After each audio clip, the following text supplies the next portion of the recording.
Esta é mais uma mensagem de ensinamento bíblico profundo. Meu amado irmão, minha amada irmã, se você aprender algo conosco, curta, comente, se inscreva no nosso canal, compartilhe as nossas mensagens, ajude-nos a divulgar as revelações dos mistérios da graça de Jesus.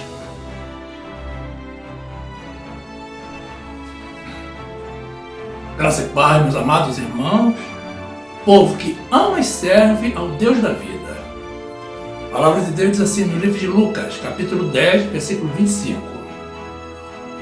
E eis que se levantou um certo doutor da lei, tentando-o e dizendo: Mestre, que farei para herdar a vida eterna?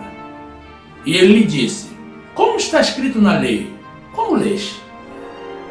E respondendo ele, disse: Amarás ao Senhor, teu Deus, de todo o teu coração, e de toda a tua alma, e de todas as tuas forças, e de todo o teu entendimento, e ao teu próximo como a ti mesmo.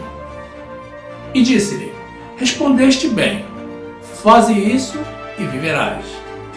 Ele, porém, querendo justificar-se a si mesmo, disse a Jesus: E quem é o meu próximo?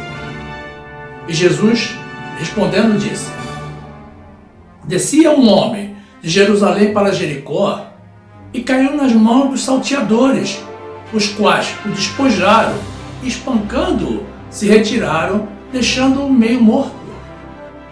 E ocasionalmente descia pelo mesmo caminho certo sacerdote, e vendo-o, passou de largo. E de igual modo também o levita, chegando àquele lugar e vendo-o, passou de largo. Mas um samaritano, que ia de viagem, chegou ao pé dele e vendo-o, moveu-se de íntima compaixão, e aproximando-se, atou-lhe as feridas, deitando-lhe azeite e vinho, e pondo sobre a sua cavalgadura, levou-o para uma estalagem, e cuidou dele. E partindo no outro dia, tirou 2 dinheiros, e deu-os ao hospedeiro, e disse-lhe: Cuida dele, e tudo o que demais gastares, eu te pagarei quando voltar. Qual, pois, destes 3 te parece que foi o próximo daquele que caiu nas mãos dos salteadores? E ele disse: O que usou de misericórdia para com ele. Disse, pois, Jesus: Vai e faze da mesma maneira. Louvado e exaltado seja o nosso Senhor. Glórias a Deus.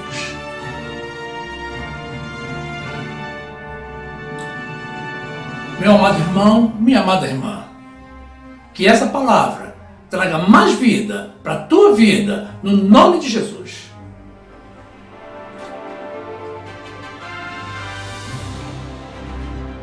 Meus amados irmãos, minha família em Cristo. O mundo se questiona todo o tempo sobre as questões que envolvem a vida ou a finitude dela. Existe muita divergência de opinião entre as pessoas, o que demonstra um claro desconhecimento de Deus, dos seus propósitos e da sua soberania. Bem, nós sabemos que o mundo não conhece a Deus, porque se o conhecesse, não viveríamos nesse caos total. Esse caos que contemplamos todos os dias: violência, corrupção e desamor. No entanto, nós, que conhecemos e amamos ao Senhor, temos por obrigação seguir os seus princípios e orientações. Os mandamentos por ele deixados. Para nós temos que ser exemplo de sabedoria divina para este mundo perdido, porque nós temos a mente de Cristo. Então, temos que ser o exemplo. E para isso, precisamos estar preparados, meus amados, para responder a qualquer momento, a qualquer pergunta, sobre qualquer aspecto desta vida ou da vida futura. Precisamos estar firmes e responder sempre com a sabedoria que Deus nos dá. Porque, independentemente dos caminhos do mundo, nós seguimos ao Senhor. Em Lucas 10, 27, como apresentamos no início, Jesus nos ordenou amar ao próximo como a nós mesmos. Então precisamos nos compenetrar da forma como o Senhor nos amou e amarmos assim, dessa maneira, tanto a nós como a todos aqueles porque Ele se sacrificou para alcançar. Como não sabemos a priori quem é de Deus e quem não é, precisamos amar a todos, ao nosso próximo. Jesus ensina também nessa parábola, meus irmãos, nos versículos 30 a 37, que o nosso próximo são todos os que sofrem e necessitam de auxílio. Então esses são os que devemos amar como amamos a nós mesmos. E todo o amor que dedicarmos, meus irmãos, a esses irmãos, na verdade, o estamos dedicando ao Senhor. Livro de Lucas, capítulo 10, versículo 36, diz assim a palavra do Senhor. Qual, pois, destes três te parece que foi o próximo daquele que caiu nas mãos dos salteadores? E ele disse, o que usou de misericórdia para com ele. Disse, pois, Jesus, vai e faze da mesma maneira. Depois, no livro de Mateus, capítulo 25, versículo 31, diz assim a palavra de Deus. E quando o Filho do Homem vier em sua glória, e todos os santos anjos com ele, então se assentará no trono da sua glória. E todas as nações serão reunidas diante dele, e apartará uns dos outros, como o pastor aparta dos bodes as ovelhas. E porá as ovelhas à sua direita, mas os bodes à sua esquerda. Então dirá o rei aos que tiverem à sua direita, vinde benditos de meu Pai, possuí por herança o reino que vos está preparado desde a fundação do mundo. Porque tive fome, e deste-me de comer. Tive sede, e deste-me de beber. Era estrangeiro, e hospedaste-me. Estava nu, e vestiste-me. Adoeci, e visitastes-me. Estive na prisão, e foste ver-me. Então os justos lhe responderão, dizendo, Senhor, quando te vimos com fome, e te demos de comer? Ou com sede, e te demos de beber? E quando te vimos estrangeiro, e te hospedamos? Ou nu, e te vestimos? E quando te vimos enfermo, ou na prisão, e fomos ver-te? E respondendo, o rei lhes dirá, em verdade vos digo, que quando o fizestes a um destes meus pequeninos irmãos, a mim o fizestes. Glórias a Deus. Meus amados irmãos, o homicídio, quer dizer, o assassinato, é um ato severamente condenado por Deus. E a sua proibição está estabelecida desde que o Senhor nos entregou os 10 mandamentos. Observe, meus irmãos, que a destruição de nações inteiras foi ordenada pelo Senhor numa situação muito específica, muito particular ao povo de Israel, tá? Na época da conquista da terra prometida, como forma de aplicação da sua justiça sobre aquele povo pecador, sobre aqueles infiéis, porque Deus não queria que o povo de Israel se contaminasse com a idolatria deles, com os pecados deles. Mas o suicídio, meus irmãos, é um homicídio praticado contra a própria pessoa.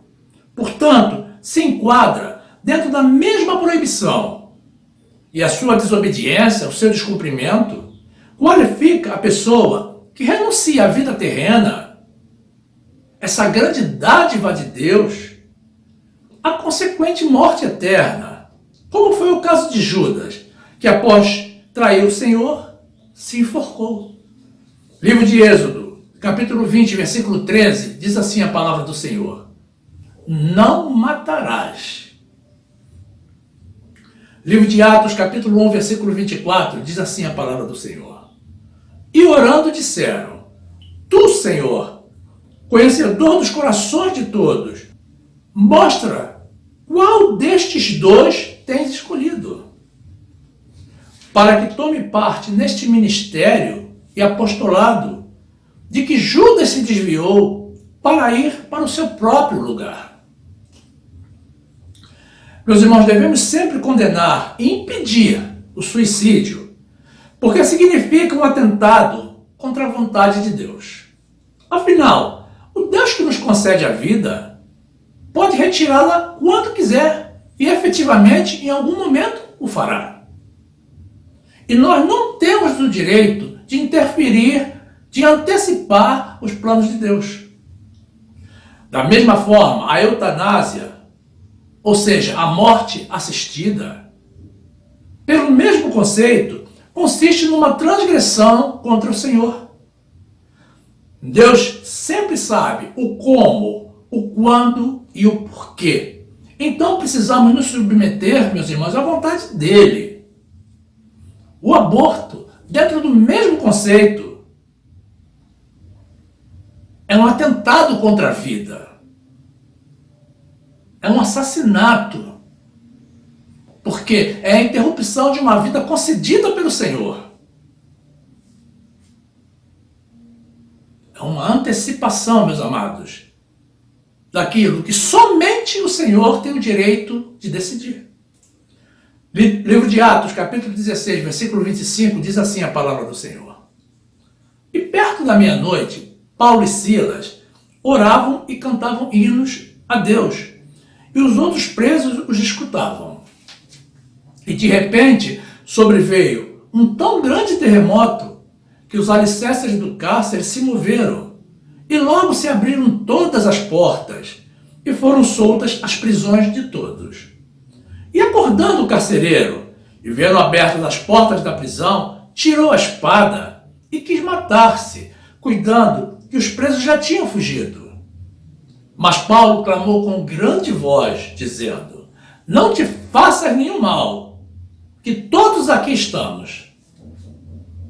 Depois, na 1 de Samuel, capítulo 2, versículo 6, diz assim a palavra de Deus: o Senhor é o que tira a vida e a dá, faz descer a sepultura e faz tornar a subir dela. Meus irmãos, o suicídio, o aborto e a eutanásia não podem ser praticados pelo homem, porque a Deus corresponde as decisões sobre o curso da vida de cada um. Diante de alguém que esteja, meus irmãos, na iminência da prática de um ato maligno como esse, ore pela pessoa. Procure, de preferência, meus irmãos, fazer uma oração presencial e com firmeza e com autoridade, no nome de Jesus, expulse o espírito maligno que está induzindo a pessoa a essa prática. Somente o Senhor, que concede a vida e tudo que nós temos, tem o direito de tirá-la quando e como quiser.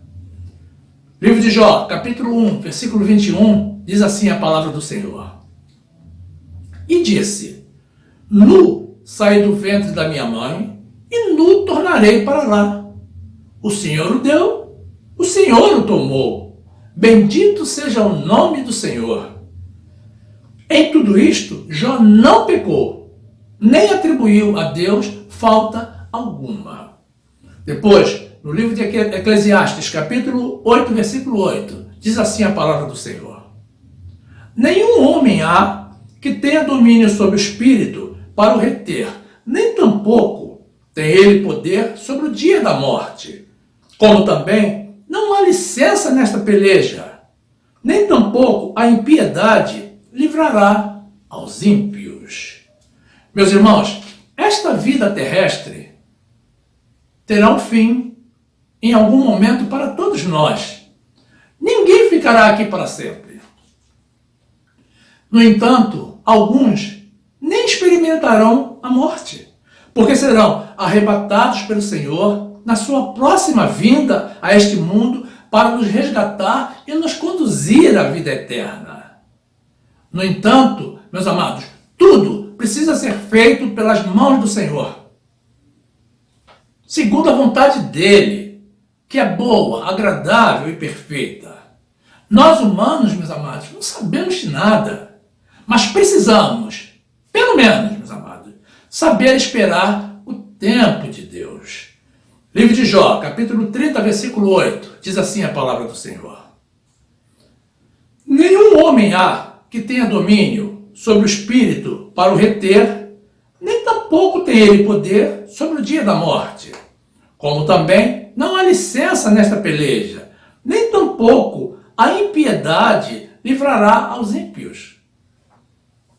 Depois, no livro de Jó, ainda, capítulo 2, versículo 6, diz assim a palavra do Senhor: e disse o Senhor a Satanás: eis que ele está na tua mão, porém guarda a sua vida. Então saiu Satanás da presença do Senhor e feriu a Jó de úlceras malignas, desde a planta do pé até o alto da cabeça. E Jó tomou um caco para se raspar com ele, e estava sentado no meio da cinza. Então sua mulher lhe disse: ainda retens a tua sinceridade? Amaldiçoa a Deus e morre. Porém ele lhe disse: como fala qualquer doida, falas tu. Receberemos o bem de Deus e não receberíamos o mal? Em tudo isto, não pecou Jó com os seus lábios. Depois, no livro de Eclesiastes, capítulo 3, versículo 1, diz assim a palavra do Senhor: tudo tem o seu tempo determinado, e há tempo para todo o propósito debaixo do céu. Há tempo de nascer e tempo de morrer, tempo de plantar e tempo de arrancar o que se plantou. Deus determinou tempo e forma para tudo. Da mesma maneira como Ele nos determinou para a vida eterna com Ele. Quebrar os planos de Deus, meus amados, significa fazer a vontade do inimigo. Livro de João, capítulo 8, versículo 44, diz assim a palavra de Deus: vós tendes por pai ao diabo, e quereis satisfazer os desejos de vosso pai. Ele foi homicida desde o princípio, e não se firmou na verdade, porque não há verdade nele. Quando ele profere mentira, fala do que lhe é próprio, porque é mentiroso e pai da mentira. Olha, meus irmãos, meus amados irmãos, não há que haver polêmica sobre as questões da vida. Não entre em discussões filosóficas, porque elas carecem da sabedoria de Deus. Nós somos o exemplo, os representantes de Deus neste mundo, os discípulos de Jesus da era atual. Então não podemos vacilar naquilo que já está previamente estabelecido pelo Senhor e que somente a Ele compete decidir. Diante da iminência, meus amados, da prática de algum ato contra a vida, seja suicídio, aborto ou eutanásia, seja firme, meu irmão. Se posicione da forma correta. Diga não. Por quê? O nosso Deus Criador, soberano, já disse não. Fique na graça e na paz do nosso Senhor e Salvador, Jesus Cristo. Glórias a Ele.